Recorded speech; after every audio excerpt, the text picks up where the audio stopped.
Recording है ना। तो ये क्या हो गई हमारी लेंथ ऑफ एयर एक्सिस 2 होती है, लेंथ ऑफ मैन एक्सिस क्या होती है 2। ये क्या होता है इसका सेंटर, क्या कोऑर्डिनेट होते हैं उसके 0/0 है ना। और ये जो वर्टेक्स होता है इसके कोऑर्डिनेट क्या होते हैं आपके 1,0।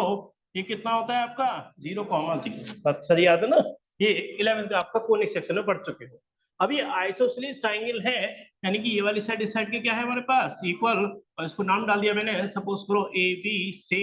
और मैक्सिमम एरिया यानी कि इस जो ट्रायंगल है, ट्रायंगल कौन सा लेके चलो ए बी सी, और इसका जो एरिया है वो हमारा क्या दे रहे हैं यहाँ पर मैक्सिमम। यानी कि क्वेश्चन हमारा यहाँ से स्टार्ट होगा। तो मेथोडोलॉजी बता रहा हूँ, देखो पढ़ लेना बहुत अच्छे से। मैं एक बार फिर भी पढ़ लेता हूँ कि maximum area of isosceles triangle with one vertex of major axis find. अच्छा तो फाइंड कर रहा हूँ है ना, यानी कि इसका आंसर हमें एक तरीके से फाइंड करना है, यानी कि आंसर पीछे से मैच करेंगे है ना। अब बात आ रही है क्वेश्चन को स्टार्ट करने की। हाँ जी, मैक्सिमम एरिया है तो क्वेश्चन किससे स्टार्ट होगा हमारा, यहाँ से एरिया से स्टार्ट होगा। अब थोड़ा एक बार जरा फोकस करना है ना, पहले लिखना जरा कुछ भी। इक्वेशन क्या है इसकी यहाँ पर, x square upon a square plus का y square upon b square is equal to क्या है हमारे पास 1।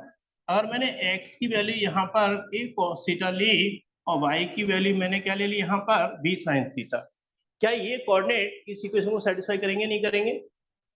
आप अगर देखेंगे ये कोऑर्डिनेट इसको यस सेटिस्फाई कर रहे सर। हैं कि नहीं कर रहे। तो यस यहाँ सर। पर x के लिए a cos थीटा लगाई तो कितना हो गया a square cos square sir theta ये upon a square square square, cut जाएगा और और कॉस यहाँ थीटा से plus sine b theta one ही स्क्वायर होता है। sin square theta upon b square, यानी कि वैल्यू क्या आ गई इसकी सॉल्व करने पर 1 आ गई। बात क्लियर है मेरी। यानी कि ये जो x और y के कोऑर्डिनेट हैं ये हमेशा इस इक्वेशन को क्या करेंगे सेटिस्फाई करेंगे। पहली बात क्लियर है मेरी। मैंने ये वाला b पॉइंट सपोज क्या मान लिया यहाँ पर, ये a cos थीटा और b sin थीटा, और मैं मान सकता हूँ क्योंकि ये b पॉइंट इस इक्वेशन को सेटिस्फाई कर रहा है, ले सकता हूँ कोई दिक्कत नहीं। कोई पॉइंट सेटिस्फाई कर रहा है उसको ले सकता हूँ। बात यहाँ तक क्लियर है मेरी थोड़ी नहीं, कि मैंने क्या मान लिया ये वाला पॉइंट को a cos theta b sin theta, और मान सकता हूँ क्योंकि ये पॉइंट इस इक्वेशन को सेटिस्फाई कर रहा है, इसलिए मेरे को कोई दिक्कत नहीं लेने में है ना। ये इसके क्या करते हैं पैरामीट्रिक कोऑर्डिनेट कहलाते हैं, क्योंकि ये कोऑर्डिनेट हमेशा इस इक्वेशन को हमेशा सेटिस्फाई करते हैं। अब यहाँ से थोड़ा लॉजिक समझना, पहले एक बार लिखना मत, भी लॉजिकली समझना। ये कितना है 0,0। ये वाला कोऑर्डिनेट क्या है a cos थीटा और b sin थीटा। इसका मतलब यहाँ से यहाँ कितना चले होंगे हम, अगर इसके कोऑर्डिनेट सपोज करो इमेजिन करो 2,3 है, तो हम ओरिजिन से कितना चले होंगे एक्स एक्सिस पे 2, और वाई एक्सिस पे तो कितना a चले होंगे cos 3, थीटा। तभी तो इसके कोऑर्डिनेट 2,3 बने। अब 2,3 तो मैंने तो सिर्फ समझाने के लिए लिखा था आपको, यानी कि ये डिस्टेंस कितना है a cos एक थीटा। cos थीटा, ये कितना है, चलो बहुत अच्छे b sin थीटा। तो ये सिमेट्रिक फिगर है क्योंकि आइसोसेलेस ट्रायंगल है, यानी कि जितना डिस्टेंस ऊपर है उतना ही डिस्टेंस क्या होगा नीचे, सिमेट्रिकल फिगर है आइसोसेलेस इसलिए है ना। तो ये b sin थीटा है तो नीचे भी कितना होगा b sin थीटा, ये बात समझ आ गई मेरी। और ये डिस्टेंस कितना यहाँ से आता है, हाँ ये डिस्टेंस है आपका a cos थीटा। ठीक, अब ये सिमेट्रिकल फिगर है तो ये दोनों एंगल क्या होते हैं उस समय बराबर होते हैं, तो ये दोनों एंगल क्या बन जाएंगे 90, क्योंकि अगर ये एंगल 1 है तो ये भी एंगल क्या होगा 1, तो दोनों का सम 180 है, तो ईच एंगल कितना हो गया 90 डिग्री। यहाँ तक बात क्लियर है। एरिया क्या होता है ट्रायंगल का, half into base into height, और इसके आगे लिखा हुआ है क्या चीज मैक्सिमम, यानी कि उसको सेकंड नंबर डाल दिया मैंने, सपोज करो क्वेश्चन यहाँ से स्टार्ट होगा आगे। तो लॉजिक समझना, फिर तो आप खुद भी कर लोगे। Area is equal to half, हाँ जरा थोड़ा थोड़ा फॉर्मूला ऐसा यूज करेंगे कि इसका बेस कितना हो गया यहाँ से यहाँ तक 2b Twice sin of a theta cos। है ना। तो यहाँ बेस कितना हो गया 2b sin थीटा। हाँ ये बात सभी, ये बात समझ आ नहीं आ रही आपको कि ये cos थीटा क्या है a cos theta b sin मान सकते हैं ना, इसको सेटिस्फाई कर रहा है। तो इधर कितना चला a cos थीटा, ऊपर कितना चला b sin थीटा। आइसोसेलेस होने की वजह से दोनों का सिमेट्रिकल फिगर है, तो सिमेट्रिकल फिगर होने की वजह से जितना ऊपर होगा उतना ही ये नीचे भी होगा, तो बेस कितना हो गया 2b sin थीटा। अब थोड़ा फिर कॉमन सेंस जरा सोचना, ये लेंथ ऑफ मेजर एक्सिस क्या होती है 2a, तो यहाँ से यहाँ तक का डिस्टेंस कितना होगा a, और ये डिस्टेंस कितना है a cos थीटा, ये वाला। तो ये जो डिस्टेंस है ये वाला, ये कितना बचा a minus a cos theta. देखो हाफ बेस अगर ये है तो उस समय जो परपेंडिकुलर डिस्टेंस है वही तो हाइट बनती है, जो परपेंडिकुलर डिस्टेंस होता है इस पर, उसी को हम क्या कहते हैं, हाइट कहते हैं। तो हाइट क्या बन गई, ये डिस्टेंस होने का मतलब cos थीटा। देखो समझाने का काम अब बहुत हद तक हो चुका है, अब छोटी सी फॉर्मेलिटी है, मैं करूंगा, आंसर आ जाएगा। आप तो खुद भी कर सकते हो। पहले एक बार, पहले तो किसको समझ में नहीं आया, इसलिए आपको Yes, समझ आ गया sir. लॉजिक। चलो बाकी तो ऑनलाइन तो क्लियर है कि आपको तो एक cos theta b sin theta इस इक्वेशन को सेटिस्फाई कर रहे तो मैं ले सकता हूँ कहीं पर।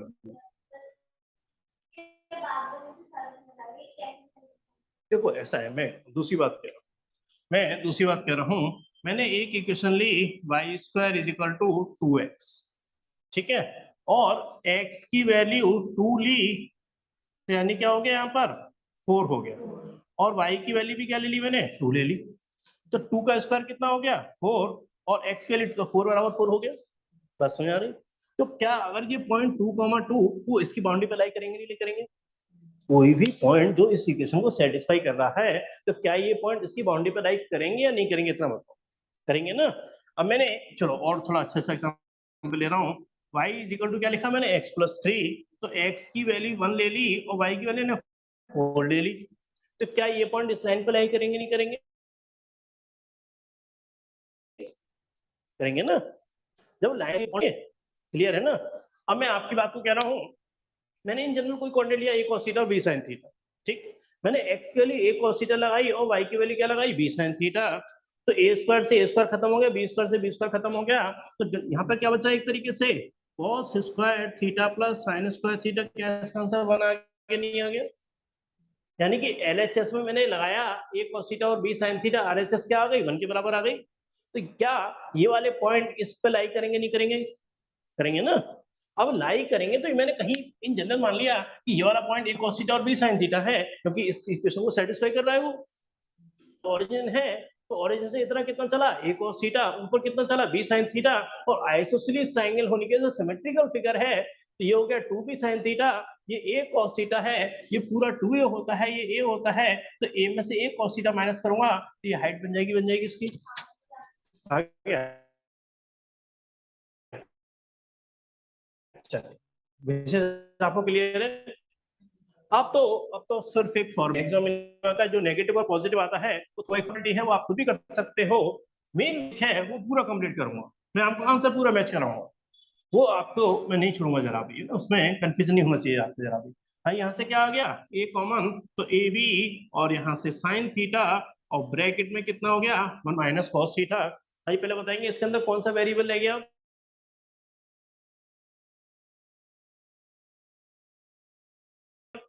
वेरिएबल क्या है थीटा। अब क्या करने वाला हूँ मैं यहाँ पर, dA डिफरेंशियल, upon डी है भाई d d theta equal to क्या करूंगा 0, 0 से क्या निकालूंगा, इसका एरिया का आंसर निकालूंगा,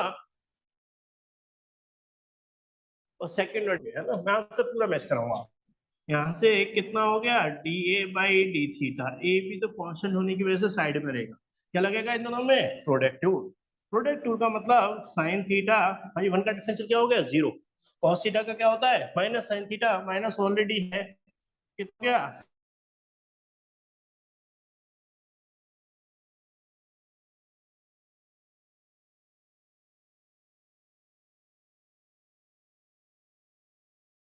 साइन थीटा 0, तो डी थीटा क्या होगा 0 के बराबर, ए भी तो किसमें चला जाएगा 0 में, क्या हो गया साइन स्क्वायर थीटा प्लस का यहाँ पर कॉस थीटा, और माइनस का कॉस स्क्वायर थीटा बराबर 0। देखिए एरिया तो एक तरह से देखा जाए तो मैं अगर सपोज को उसको थर्ड नंबर डाल दूं, तो एरिया तो तैयार रखा हुआ है मेरे पास, कमी केवल किसकी है मेनली इसमें, थीटा की। थीटा ही तो नहीं है, और थीटा आ जाएगा तो एरिया निकाल दूंगा फटाफट, है ना। अब इससे थीटा कैसे निकलेगा, कुछ सजेशन दे सकता है आप में से कोई मेरे को कि मैं इससे थीटा, इसमें से थीटा कैसे निकलेगा, मतलब थीटा की वैल्यू कैसे निकलेगी इससे। कॉमन तो कुछ बात नहीं बननी, 3 चीज है। देखिए जरा थोड़ा ध्यान रखना कि हाँ सही कह रहे हो टर्म स्टेट, मगर यहाँ पर कॉस स्क्वायर भी है, कॉस भी है, साइन भी है, तो साइन स्क्वायर थीटा को हटाऊंगा, साइन स्क्वायर थीटा को क्या लिखने वाला हूँ यहाँ पर 1 minus cos square theta plus cos theta minus cos square theta बराबर 0, और सबको अगर कॉमन ले लूं, ये कितना हो गया minus 2 cos square theta plus cos theta plus 1 बराबर 0। और माइनस उठा के 0 में भेज दूं तो क्या बन गया एक तरीके से 2 cos square theta minus cos theta minus 1 बराबर 0। मगर मेरा टारगेट तो थीटा की वैल्यू निकालने का था।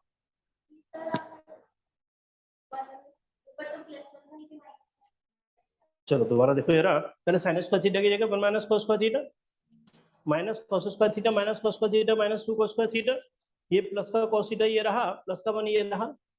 मैंने कहा कि माइनस यहाँ से मैंने कॉमन ले लिया, चलो ये आप समझो, माइनस कॉमन ले लिया तो क्या क्या हो गया, प्लस का हो गया, ये प्लस वाली चीज माइनस की हो गई और प्लस वाली चीज माइनस की हो गई। ये माइनस किस में जाएगा, 0 में चला जाएगा, है ना। 0 बटे माइनस वन कर भी दूंगा तो आंसर में तो फर्क नहीं पड़ने वाला है ना। 0 बटे माइनस वन क्या होगा, 0 ही बन जाएगा। हाँ जी, क्या कुछ सजेशन लग रहा है कि मैं यहाँ क्या करने वाला हूँ जरा यहाँ पर, sir 2 cos cos। Theta common ले लेंगे। देखिए cos थीटा कॉमन लेने से फर्क नहीं पड़ेगा, उससे आंसर नहीं निकल सकता। इसको मैं मिडिल टर्म स्प्लिट वाला लॉजिक अपना रहा हूँ, यानी क्या लिखूंगा इसे, minus 2 cos theta plus cos theta minus 1 बराबर 0। हाँ, पहले ये समझ आ रहा कि 2 cos square theta minus cos theta minus 1 बराबर 0 है। माइनस cos थीटा को क्या लिख दिया मैंने, माइनस का 2 cos theta plus cos theta, कोई दिक्कत नहीं भाई, मिडिल टर्म स्प्लिट वाले लॉजिक से। अब कॉमन लेंगे तो इन दोनों में देखिए मैक्सिमम कॉमन क्या आ रहा है हमारे पास, 2 cos थीटा, यहाँ पे क्या हो जाएगा cos थीटा माइनस 1। हाँ जी, इसमें बताएंगे क्या कॉमन लेंगे हम जरा, 1। 1। तो यहाँ से कितना हो गया, cos थीटा माइनस 1 बराबर 0, यानी कि cos थीटा माइनस 1 और दूसरे ब्रैकेट में 2 cos थीटा प्लस 1 बराबर 0। अच्छा, अभी यहाँ तक कुछ डिस्कस तो नहीं करना, बड़े क्वेश्चन है, इसी पार्ट में डिस्कस करते रहो, ज्यादा बेटर है। अच्छा बताएंगे कि यहाँ से cos थीटा की वैल्यू क्या आ गई, 1 cos थीटा इक्वल टू 1, और यहाँ से cos थीटा की वैल्यू क्या आ माइनस गई, 1/2। माइनस 1/2, है ना। और cos थीटा की वैल्यू जो 1 है वो ओमिटेड हो रही है, क्या रीजन है बताओ। क्योंकि सर थीटा 0 पे होता है ना, तो अगर कभी 0 होगा तो बिल्कुल सही रीजन है कि cos थीटा की वैल्यू 1 कब होती है, जब cos 0 होता है। और एंगल ही 0 हो गया, किसी एंगल से जो काम कर रहे हैं ये हमारे, एंगल ही 0 हो गया दो साइड के बीच का, तो ट्रायंगल कैसे बन सकता है भाई, कोई ट्रायंगल तो जब ही बनेगा ना जब उनके बीच में कोई एंगल एग्जिस्ट करेगा। सर 180 एंगल पे भी तो होता है ना 0 शायद। मगर 180 एक एंगल हो नहीं हो सकता, ट्रायंगल का तीनों का समझ 180 डिग्री होता है, तो मैं एक एंगल को 180 कैसे ले सकता हूँ। दूसरा रीजन आपका ये है कि मैं एक एंगल को 180 डिग्री ले ही नहीं सकता, क्योंकि ट्रायंगल की प्रॉपर्टी पे फेल हो जाएगी हमारी एंगल सम प्रॉपर्टी। हाँ, बात क्लियर ना मेरी, पूरा यस सर। लॉजिक है इसके पीछे। अच्छा, cos थीटा की वैल्यू -1/2 को भी लेंगे, और देखो cos थीटा की वैल्यू -1/2 सबसे पहले किस क्वाड्रेंट में मिलेगी हमें, सबसे पहले सेकंड क्वाड्रेंट, है ना। सेकंड। अब होने को तो सेकंड क्वाड्रेंट की जगह थर्ड क्वाड्रेंट में भी cos नेगेटिव होता है, मगर इसकी वैल्यू थर्ड क्वाड्रेंट में मैं नहीं ले सकता। क्यों नहीं ले सकता, अरे वो 180 से ज्यादा हो क्योंकि जाएगा, एक ही cos एंगल 180 से 1/2 ज्यादा हो गया तो बाकी दो एंगल का क्या होगा, है ना, बनेंगे नहीं, ट्रायंगल बन नहीं सकता। कुछ याद है सर cos थीटा वैसे की भी वैल्यू, cos थीटा 1/2 60 डिग्री पे होता है, तो फिर अगर हम करेंगे तो फिर वो सेकंड क्वाड्रेंट में ही आएगा 90 से 180 के बीच में। तो ये cos थीटा की वैल्यू क्या होती है 1/2, 60 cos 120 डिग्री। ये cos 120 डिग्री की वैल्यू निकालोगे ना, cos 180 माइनस 60 करके क्या होता है माइनस cos 60, और cos 60 की वैल्यू क्या होती है 1/2, है ना। तो -1/2 कब आएगा, जब थीटा कितना इस्तेमाल होगा हमारा 120 डिग्री। पहली बात क्लियर है ना, 120 ले सकता हूँ, 120 से ज्यादा मतलब 180 से ज्यादा नहीं ले सकता ना, 180 ले सकता हूँ। बस आंसर आ ही चुका है ना, अब तो छोटी सी फॉर्मेलिटी रह गई है। देखिए आंसर यहाँ पूरा मेरे को थीटा की वैल्यू कितनी 120 डिग्री, और बस आंसर लिखूंगा इसका 3√3/4 करके इसका आंसर आता है, वो एक बार आप चेक कर लेंगे फिर बाद में। तो मैं यहाँ से हटा दूं थोड़ा सा जरा सा, ये थोड़ा सा पैकेट हटा देता हूँ क्योंकि इसकी भी इतनी जरूरत नहीं है। आंसर यहाँ पर मैं कंप्लीट कर देता हूँ, तो सीक्वेंस का ध्यान रखना, पूरा यहाँ चला था, फिर यहाँ से cos थीटा हमने 120 डिग्री वैल्यू निकाली थीटा की, और ये वैल्यू मैं निकाल रहा हूँ आंसर का, है ना। आंसर कितना हो गया, a b sine 120 degree 1 minus cos 120 degree, a b, और cos 120 डिग्री की वैल्यू कितनी है -1/2, तो माइनस माइनस प्लस हो गया, यानी कि 1 + 1/2। हाँ जी, बता सकते हैं cos साइन 120 डिग्री की वैल्यू क्या होगी, अरे सोचो ना, बहुत इजी है। देखो नहीं भी पता तो सोचना कोई बड़ी बात नहीं है आपके लिए, सोचो जरा, बताओ क्या करेंगे भाई। साइन 120 डिग्री का मतलब क्या लिखेंगे इसे, 180 - 60 साइन। हाँ जी हाँ जी, सर सारे क्लास में मिलेगा। सर √3/2 आ रही है।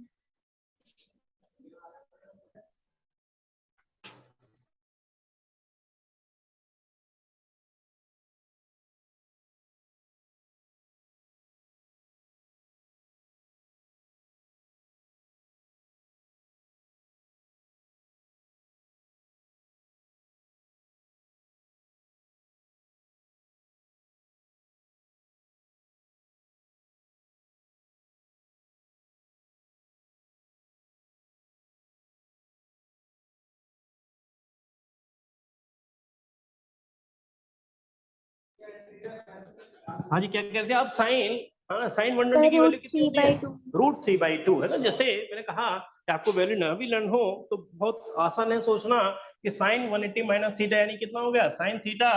साइन थीटा का मतलब हो गया साइन 60 और साइन 60 का आंसर हो गया √3/2। तो यहाँ से आंसर कितना हो गया? √3/2 AB इंटू √3/2। 1 + 1/2 यानी कितना हो गया? 3/2 यानी कि 3√3/4 AB। और ये एरिया है, मुझे नहीं पता कि मीटर है सेंटीमीटर है, तो स्क्वायर यूनिट्स। और जैसे मेरे को याद है ये आंसर बिल्कुल सही है, फिर भी एक बार स्नेहा चाहो तो चेक कर सकते हैं। देखना ये आंसर है ना 3√3/4 यस AB, सर यही है। बिल्कुल सही आंसर। अब आओ, कौन सा? ये वाला। चलो उसके लिए देखो थोड़ा 11th में जाना पड़ेगा। पहले बताओ ऐड शुगर टू कॉफी याद है कि नहीं? Add sugar to coffee 180 minus theta, यहाँ खड़े हम 180 माइनस थीटा करते किस में गया? Second quadrant. वो साइन का अपना घर है। और जब 180 का लॉजिक इस्तेमाल करते हैं तो साइन साइन ही रहता है ना। तो साइन 180 माइनस थीटा अगर करेंगे तो क्या बनेगा? Sine theta. साइन थीटा का मतलब कितना हो गया? साइन 60। और साइन 60 की वैल्यू क्या होती है? √3/2। थीटा का मतलब 60 कैसे आया? चलो अब यहां से समझे ना कि अगर मैं ये कह रहा हूं कि 180 माइनस 60 है तो इसको अपने दिमाग में तो थीटा ही मान के चलोगे ना भाई। ये तो फॉर्मूले बना दिए जनरल। अब यहाँ अगर मैं कहता आपसे कि 120 की जगह 150 डिग्री है तो आप क्या करते इसे? साइन 180 माइनस क्या करते? 30। अब अपने दिमाग में क्या करते? 30 को क्या मान के चलते? थीटा 30 हो जाता। तो यानी कि फॉर्मूले तो एक ही होते हैं, ये क्वेश्चन के अकॉर्डिंग उनकी वैल्यू चेंज होती रहती है ना। तो साइन 180 माइनस 30 करता तो क्या होता है? एक तरीके से साइन 30, और साइन 30 का आंसर क्या लिख देता? 1/2 है ना। फॉर्मूले तो एक ही लॉजिक हम करें ना, फॉर्मूले थोड़ी हम 30 के लिए अलग याद करेंगे। मतलब बेसिक फॉर्मूला एक ही होता है, उसके अकॉर्डिंग वैल्यूज के अकॉर्डिंग उसके आंसर चेंज होते रहते हैं। करिएगा, आपको तो कंफ्यूजन नहीं है इसमें कि कैसे आया था ये साइन 60? चलिए आंसर ये हमारा परफेक्टली मैच कर गया है। कोई प्रॉब्लम? ये दोबारा बताना ए वाला बस। ये वाला है। हाँ ये कहाँ से? देखो यार दोबारा देखो, मैंने कहा एरिया तो तैयार रखा हुआ था a b into sine theta into 1 minus cos theta. मैंने कहा सिर्फ थीटा की वैल्यू पे क्वेश्चन रखा हुआ है, ये वैल्यू ओमिटेड हो गई तो थीटा वैल्यू क्या लगेगी? 120 डिग्री। 120 डिग्री लगाया, साइन 120 डिग्री की वैल्यू समझ गए होगे कैसे निकाली थी मैंने, है ना। √3/2 और ये -1/2 तो माइनस माइनस क्या हो गया? प्लस का 1/2। यही आंसर है। आंसर मैंने चेक भी कर।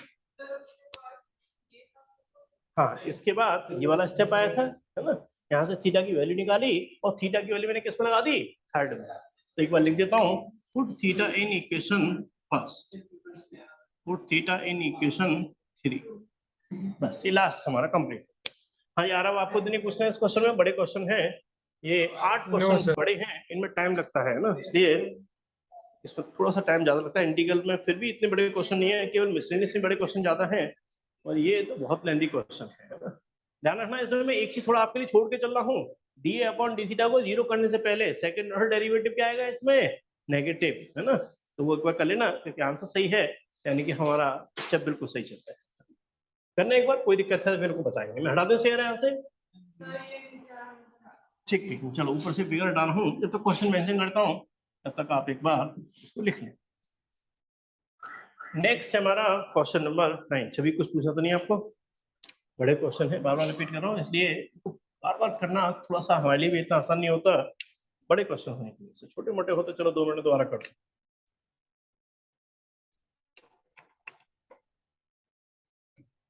क्वेश्चन नंबर पढ़ेंगे 9th वाले क्वेश्चन। हाँ ये एक बार थोड़ा सा, थोड़ा आपको यहाँ मेरी बात को अच्छे से सुनना होगा तभी समझ में आएगा आपको। लिख लिया हो तो मैं स्टार्ट करूं फिर? चलो लिखो। इसकी थोड़ी सी जो लैंग्वेज है ना वो थोड़ा आपको इमेजिन करनी होगी, तभी ज्यादा अच्छे समझ पाओगे।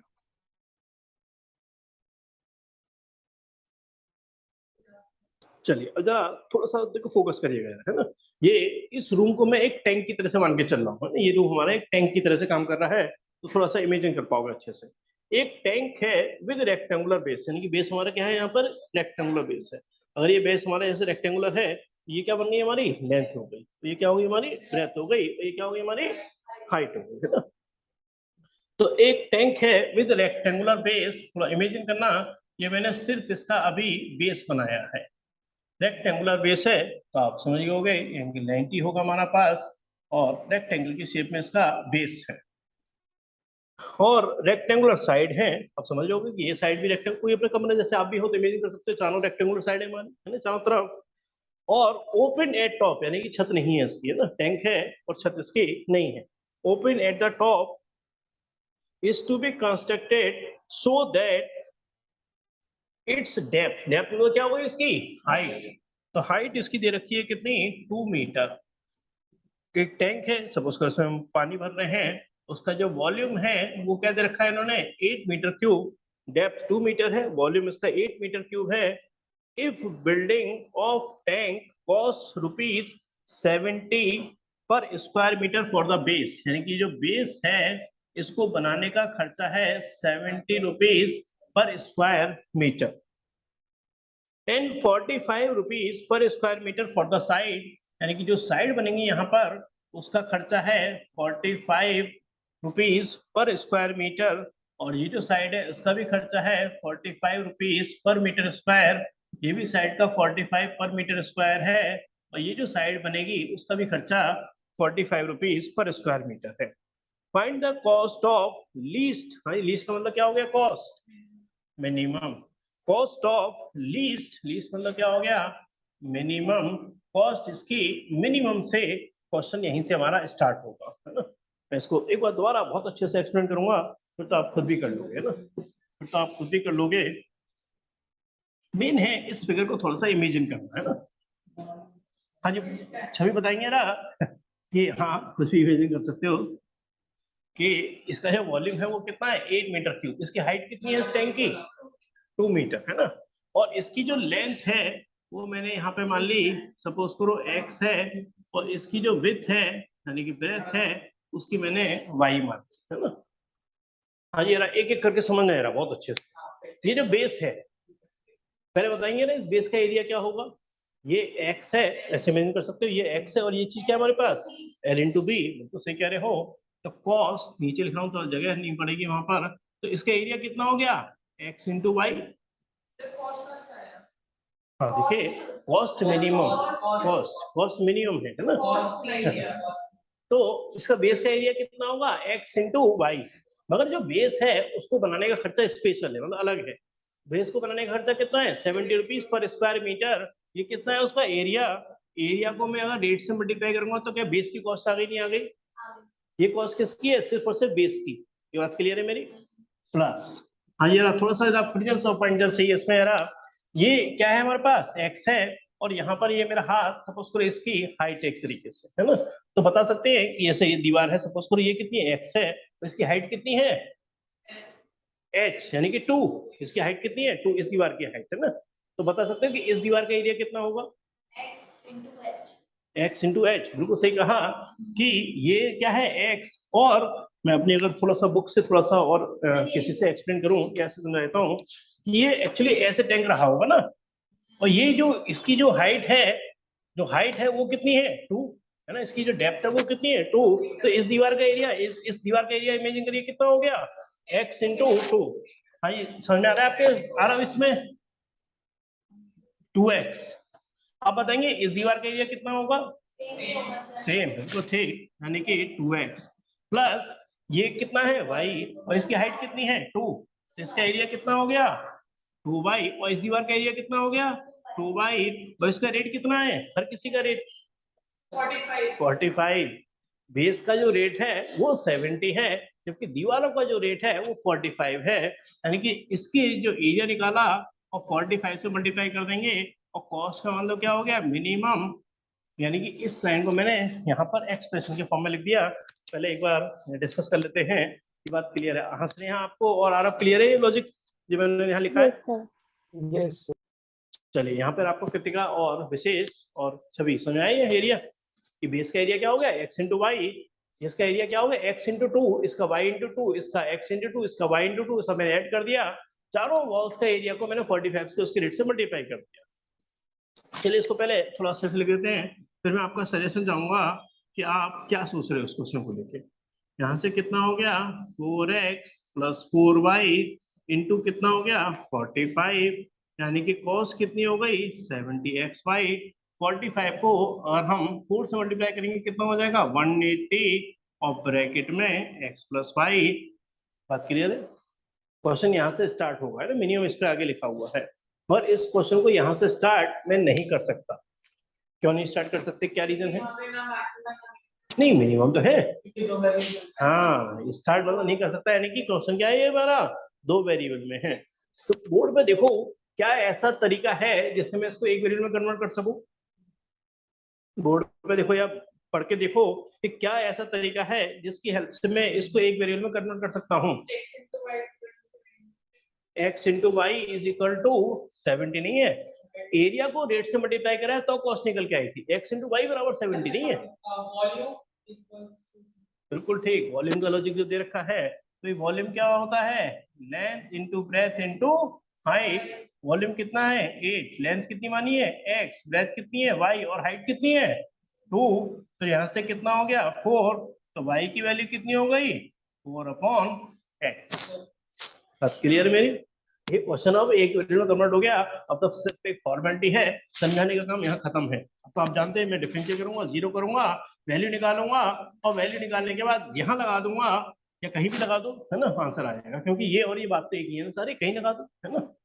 हाँ जी आरव और स्नेहा कुछ इस पर डिस्कस तो नहीं करना अभी, सभी आपको कुछ है ना, बस अब तो No, sir. फॉर्मेलिटी है, तो फॉर्मेलिटी है क्वेश्चन को करने की। लॉजिक खत्म हो चुका है, x इंटू वाई यानी कि 4/x प्लस का कितना है 180 x प्लस वाई यानी कि 4/x। x से x खत्म हो गया यानी कितना हो गया 280 प्लस का 180 x प्लस 4x की पावर -1। आइए बता सकते हैं इसका डिफरेंशियल क्या आएगा DC upon sir dx। 0 plus हाँ जी ये क्या हो गया 180 इंटू 0, ये 180 क्या होगा साइड में रहेगा, x का कितना हो गया 1, 1 माइनस बाहर प्लस आएगा तो -4 और x की पावर क्या हो जाएगा -2 है ना, -1 बाहर माइनस से कम हो गया और बराबर क्या करूंगा 0 के बराबर। सभी क्लियर है ये बात मेरी? नहीं ये 180 भी किस में चला गया 0 में है ना, 0/180 क्या हो गया, ये कैसे आया? चलो इसको अलग से समझे रहा, मैं कह रहा हूँ x की पावर -1 का डिफरेंशियल करो तो क्या आएंगे -1 बाहर रखेंगे -1 और -1 तो है ही, क्या x की पावर -2 बनेगा नहीं बनेगा, ये बस ठीक करा है मैंने। अब देखेंगे ना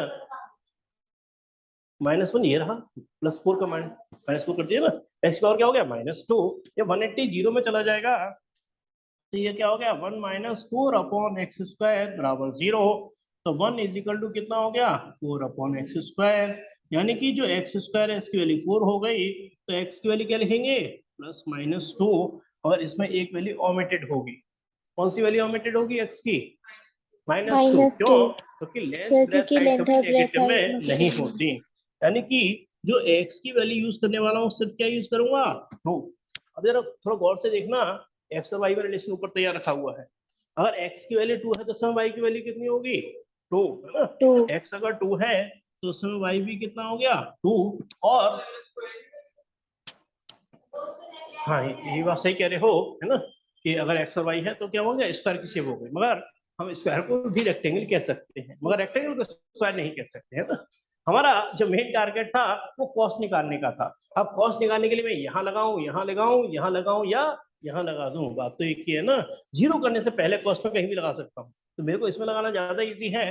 तो कॉस्ट कितना हो गया एक तरीके से 280 प्लस का 180, हाँ ये एक्स की वैल्यू कितनी हो गई 2 प्लस 4/x है ना, 4/x का मतलब कितना हो गया 4/2 क्योंकि नीचे आके क्या हो जाएगा x, पर x की वैल्यू क्या लगा दी मैंने यहाँ पर 2। नहीं माइनस पर है ना, मैं डिस्कस कर लेते ना, x प्लस 4x की पावर -1 है। नहीं मैं यहाँ नहीं लगा रहा, यहाँ तो जीरो कर दिया, डिफरेंशियल कर दिया ना, मैं यहाँ तो लगा ही नहीं सकता, यहाँ तो डिफरेंशियल कर दिया।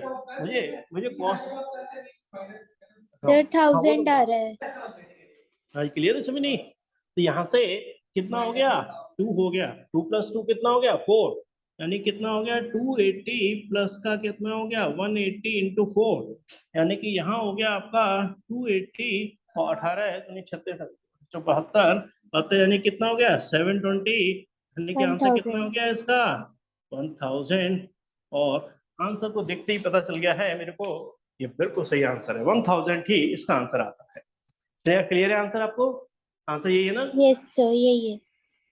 हाँ जी, दोबारा रिपीट करूँ एक बार ऐसे, सभी कुछ पूछना तो नहीं है? तो इमेजिन करना ये टैंक है, इसका बेस क्या है x और y है, इसकी हाइट कितनी है यहाँ पर 2 है। हाँ जी आरब क्लियर है आपको? हटा सकता हूँ इसको शुरू करें यहाँ से।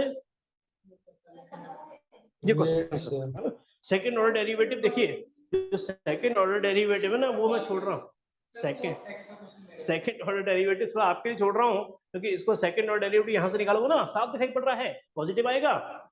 क्यों? क्योंकि 180 तो साइड में रहेगा, अरे 1 कितना हो जाएगा 0, इसका डिफरेंशियल -2 आएगा, यानी कि प्लस का 8/x³ बन जाएगा। साफ पता चल रहा है आंसर पॉजिटिव है, क्योंकि मिनिमा की कंडीशन में आंसर पॉजिटिव ही आना चाहिए था। वो एक फॉर्मेलिटी है, आप कर सकते हो बढ़िया। हाँ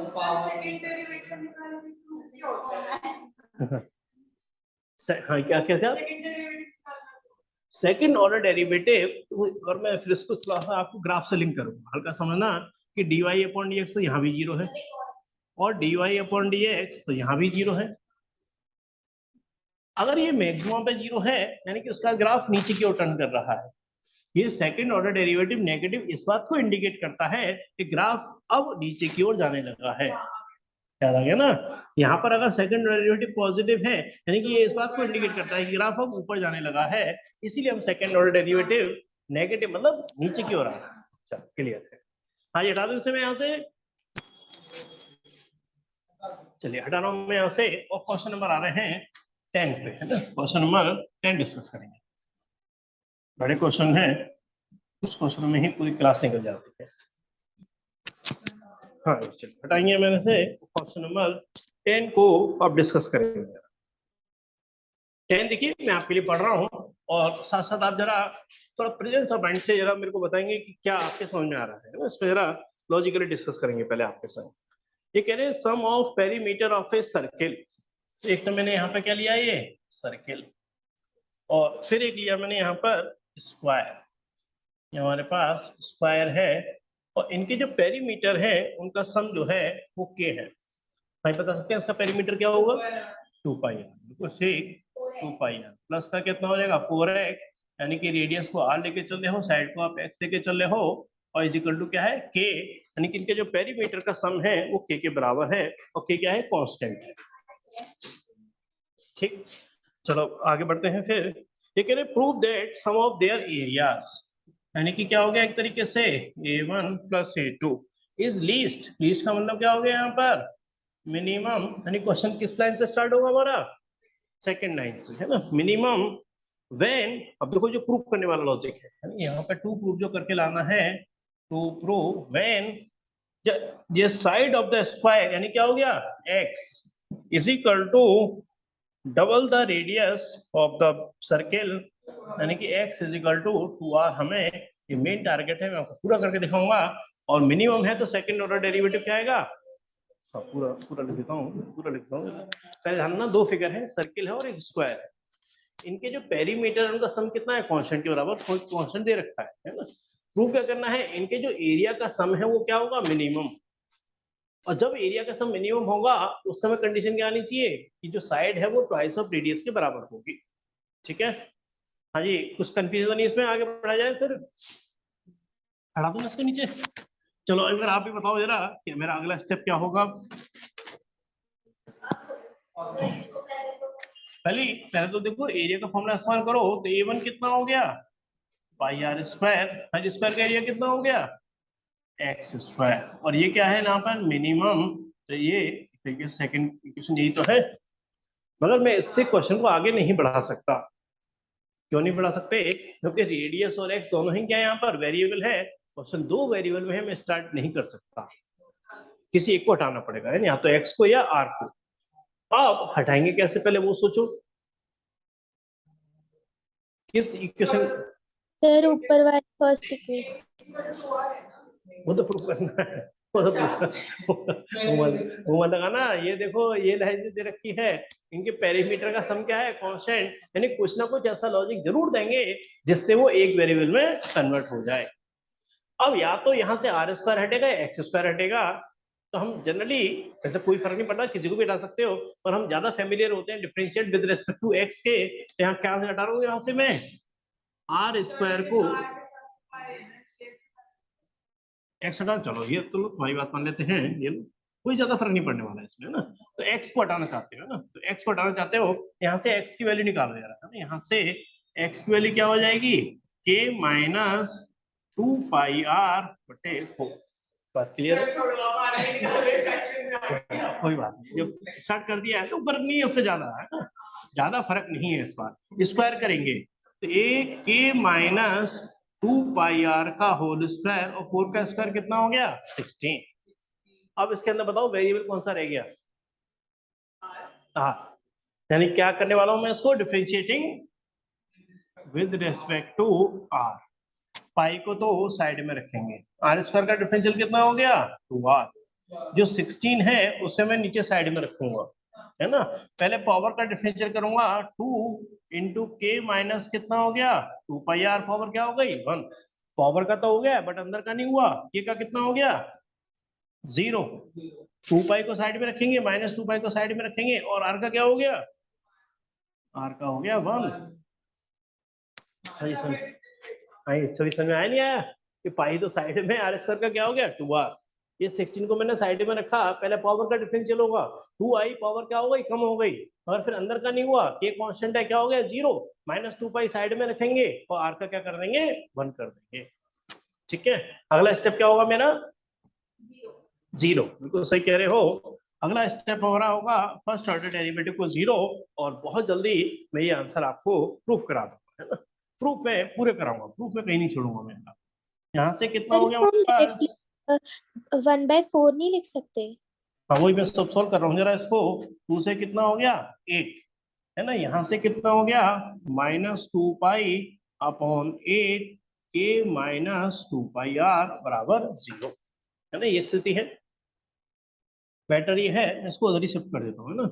यहाँ से कितना हो गया, 2πr, और यहाँ से क्या हो गया, 2π/8, के माइनस का क्या हो गया, 2πr, और 2π से 2π क्या हो गया, कैंसिल, और क्रॉस मल्टीप्लाई कर देता हूं, तो 8r इजिकल टू के माइनस का 2πr, और थोड़ा सा मैं यहाँ का यूज कर लेता हूँ ब्रैकेट में। यहाँ से के की वैल्यू कितनी आ गई, 2πr प्लस का 8r, मगर हमें तो लाना था x इजिकल टू 2r।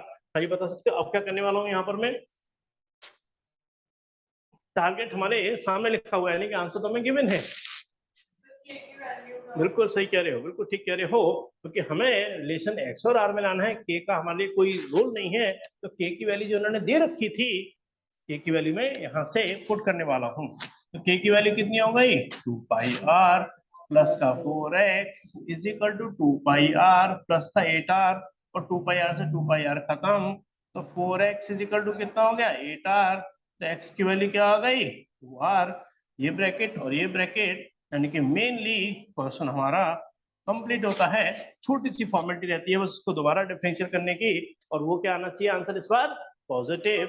और ये बहुत आराम से दिखाई दे रहा है आपको, देखो, है ना, कोई दिक्कत नहीं है, बड़े आराम से इसको डिफरेंशियल करोगे, आंसर पॉजिटिव आ जाएगा। 2πr, आर का 1 हो जाएगा, और यहाँ से ये तो 2π/8 तो साइड में रहेगा, ये 0 हो जाएगा, ये फिर क्या आ जाएगा, नेगेटिव, नेगेटिव नेगेटिव क्या हो जाएगा, पॉजिटिव। ऑलरेडी दिखाई पड़ रहा है कि इसका आंसर पॉजिटिव आ चुका है।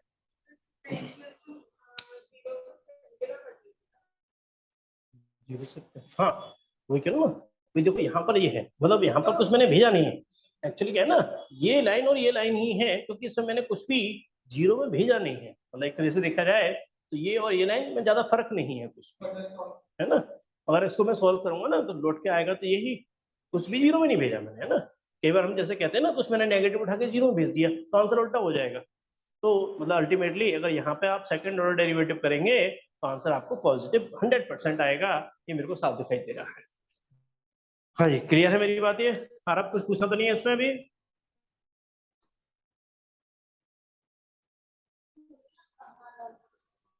मानव, हाँ मानव के मैसेज आ गया था मेरे पास, तो कह रहे थे कि जहाँ मैं पहले पढ़ रहा था ना, वहीं उन मैडम ने पढ़ाना शुरू कर दिया है, तो कह रहे मैं फिर वहीं कंटिन्यू करूँगा।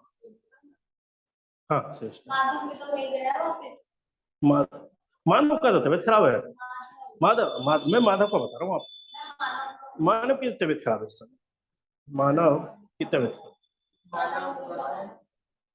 हाँ जी, स्नेहा और आरव कुछ पूछना तो नहीं है इसमें? आगे बढ़ा जाए। और छवि आपको कोई दिक्कत तो नहीं इसमें? क्लियर है आपको? क्लियर है? कुछ कंफ्यूजन नहीं? अभी कोई दिक्कत है बता सकते हैं अभी, है ना? हर सकते हैं। चलिए तो बढ़ेंगे फिर नेक्स्ट क्वेश्चन एक को कर लेते हैं, क्वेश्चन नंबर 11, है ना। अरे नहीं, तो इंटीग्रल ये कह रहे हैं, इंटीग्रल भी इनका आ रहा है ना अभी। इंटीग्रल क्वेश्चन नंबर ले रहे हैं, लास्ट ले रहे हैं आज का, मैं इसको हटा देता हूँ। क्वेश्चन नंबर 11, है ना। और उसके बाद हमारे पास केवल कुछ क्वेश्चन और जाएंगे। मैक्सिमम मिनिमा का टॉपिक हमारा जो बहुत बड़ा टॉपिक है वो कंप्लीट होने जा रहा है। चलिए बढ़ते हैं क्वेश्चन नंबर 11 पर। बहुत अच्छा क्वेश्चन है, समझने के पॉइंट ऑफ व्यू से। एक बार लिख लिया हो तभी स्टार्ट करूंगा मैं। क्वेश्चन नंबर 11, क्योंकि ये क्वेश्चन जो है ना, थोड़ा सा समझने के पॉइंट ऑफ व्यू से थोड़ा सा कॉम्प्लिकेटेड है। इसकी फिगर आपको इसमें बहुत अच्छे से समझनी हो। चलिए मैं फिगर बना रहा हूँ, फिर एक बार डिस्कस करेंगे आप। तो क्वेश्चन नंबर 11 ये कह रहे विंडो है in the form of rectangle. मैंने यहाँ पर एक बना दिया rectangle, surmounted bye a semi circular opening. Semi circular opening है, विंडो है इस तरह से, जिसमें नीचे रेक्टेंगुलर की शेप है और ऊपर आपने देखा होगा इस तरह की विंडो होती है।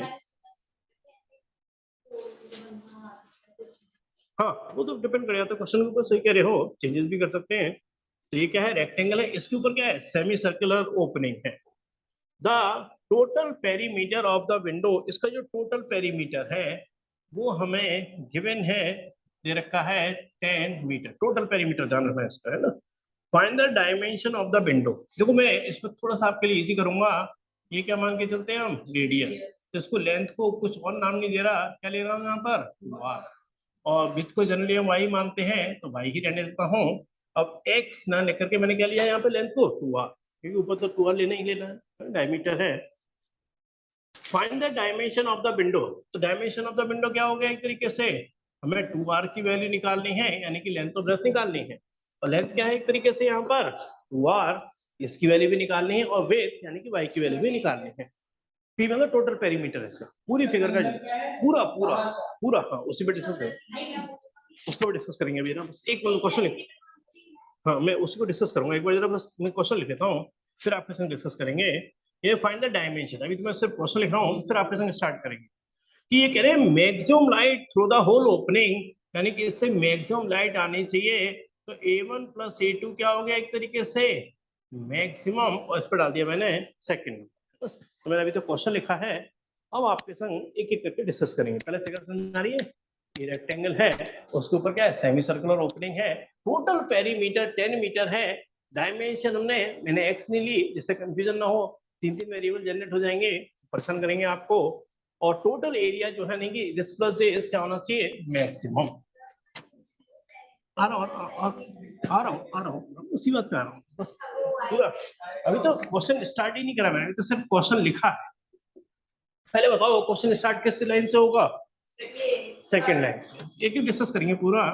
एरिया क्या होगा इसका रेक्टेंगल का, मैंने एरिया ये A1 लिया है, और यहाँ 2r पे into y। यानी कितना हो गया, 2r into y। हाँ जी, A2 का एरिया क्या होगा, pi square upon 2। हाँ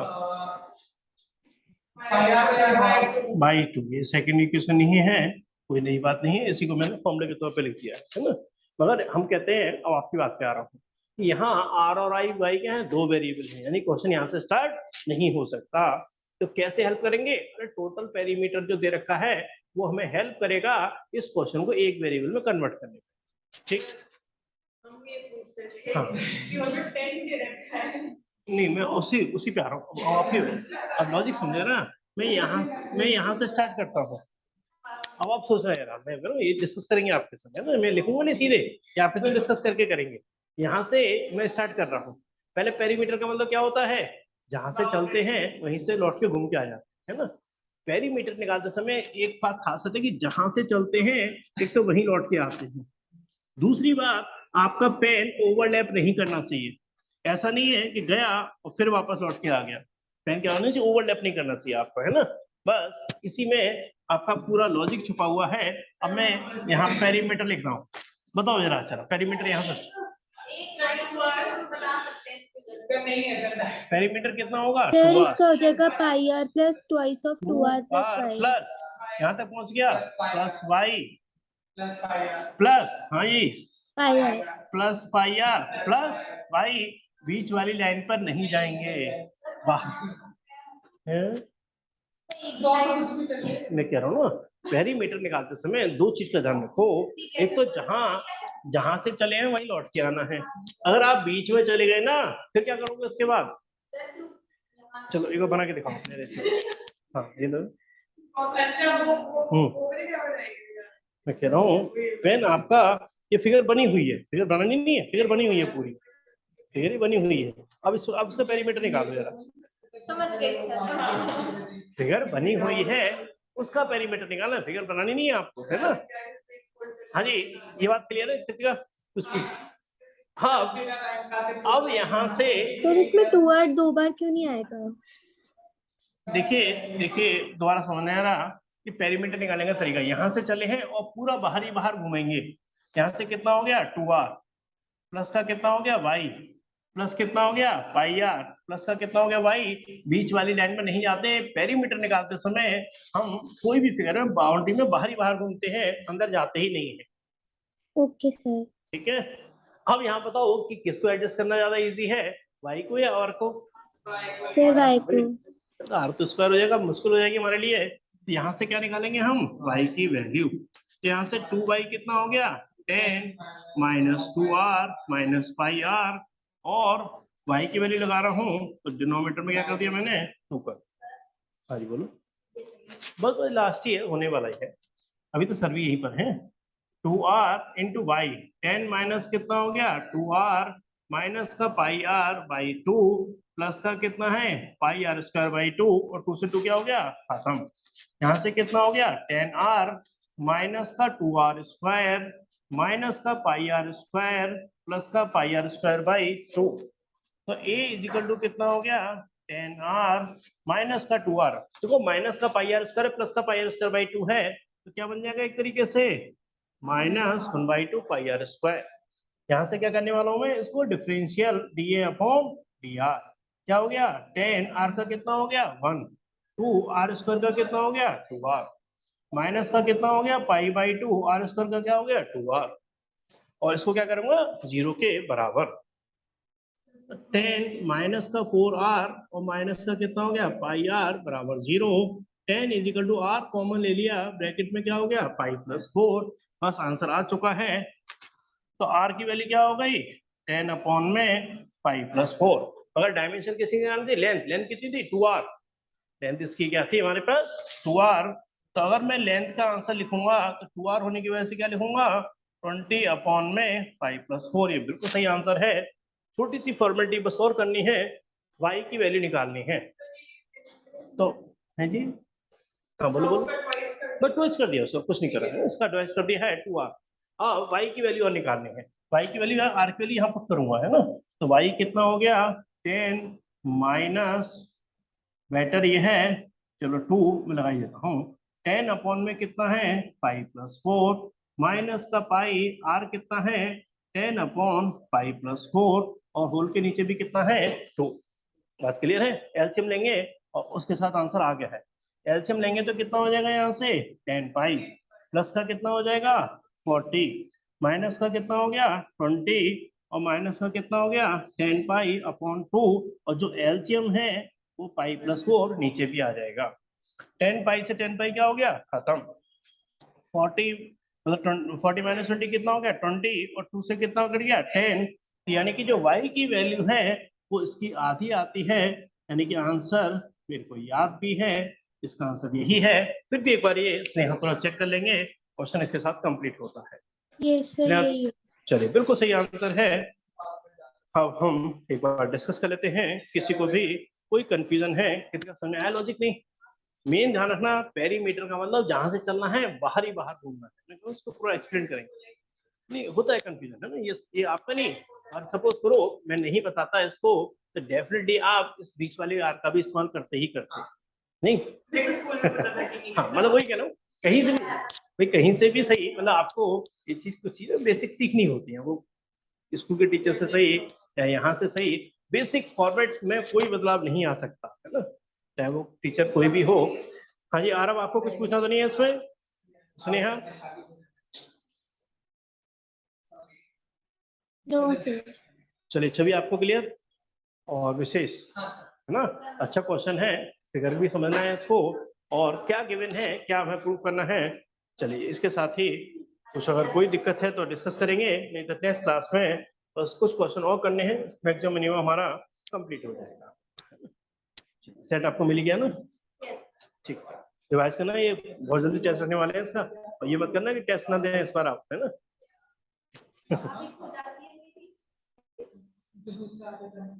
पैसे मत गिरा देना, अभी पैसे गिरा चलिए मिलते हैं। हाँ इसलिए फिर क्लियर है, क्लास में किया जाए, लिख लिया आपने? यस सर, हो गया, थैंक यू। Welcome ji.